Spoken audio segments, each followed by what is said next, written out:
रात की घंटी का समय था।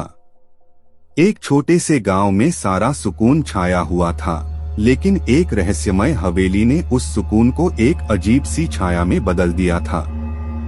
हवेली का नाम था भूतिया मैनर। गांव वाले कहते थे कि इस हवेली में रात को अजीब सी आवाजें सुनाई देती हैं और कई बार रात के समय यहाँ रहने वाले लोगों को अजीब सी घटनाएं भी हुई हैं।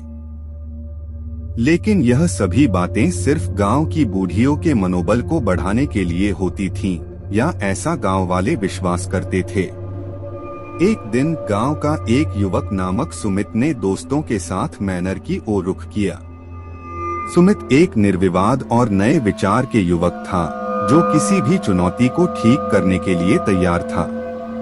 मैनर के पास पहुंचकर सुमित ने देखा कि हवेली बड़ी है, परंतु बूढ़ी और डरावनी लग रही है। दरवाजा धीरे धीरे खुला हुआ था और सुमित ने अपने दोस्तों के साथ अंदर चला गया। हवेली के अंदर का माहौल सुस्त था और ठंडी हवा भरी हुई थी।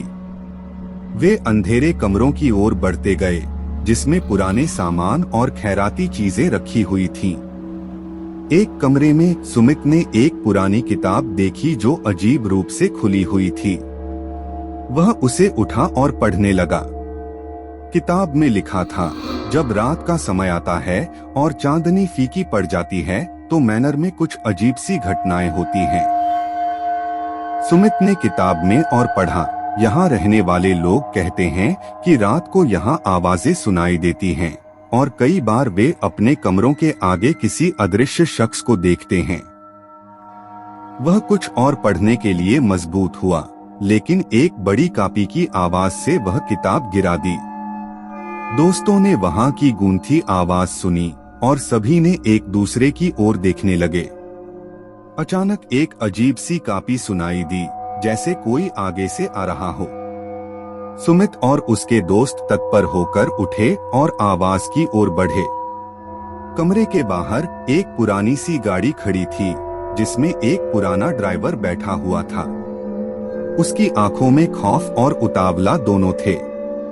सुमित ने ड्राइवर से पूछा, तुम यहाँ कैसे आए हो?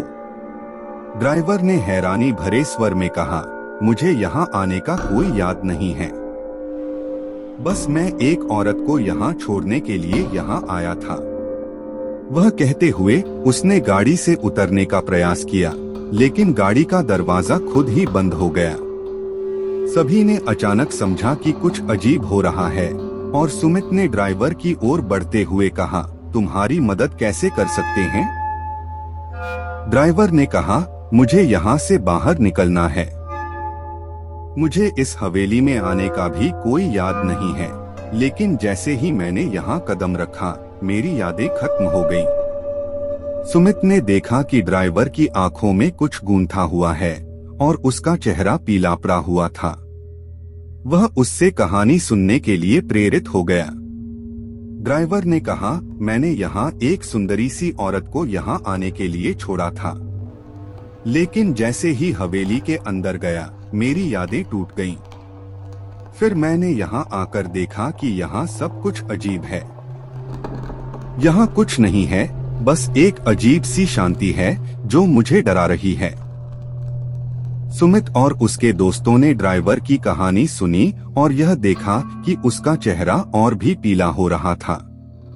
तभी एक अजीब सी आवाज सुनाई दी, जैसे कोई चीख रहा हो। उन्होंने सभी मिलकर उस आवाज की ओर बढ़ते हुए देखा कि वह एक पुराने कमरे में जा रहे हैं। कमरे का दरवाजा धीरे धीरे खुला हुआ था और जैसे ही वे अंदर चले गए, वहां देखा गया कि एक औरत है जो अपने हाथों की रेखाएं बना रही है और चीख रही है। औरत का चेहरा था बहुत ही भूतिया और उसकी आंखों में आग ही आग बढ़ी हुई थी। वह चीख रही थी, बचाओ बचाओ।